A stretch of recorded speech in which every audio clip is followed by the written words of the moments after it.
জন্মাষ্টমীর শুভেচ্ছা সবাইকে। আমাদের গোপালের শুভ জন্মদিন উপলক্ষে আমাদের রান্নার ব্যবস্থা চলছে। গোপালের ভোগ রান্না হচ্ছে। আজকে সারাদিন তোমরা আমাদের সাথে থাকো, দেখো আমাদের বাড়িতে কীভাবে পুজো হয় আমরা সবাই করছি।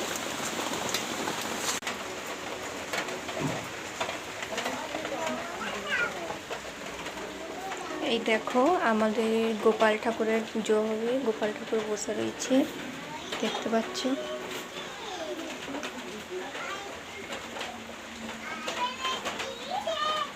সেখানে রান্না চলছে আর এখানে আমাদের গোপাল ঠাকুরের সব আয়োজন করা হয়েছে।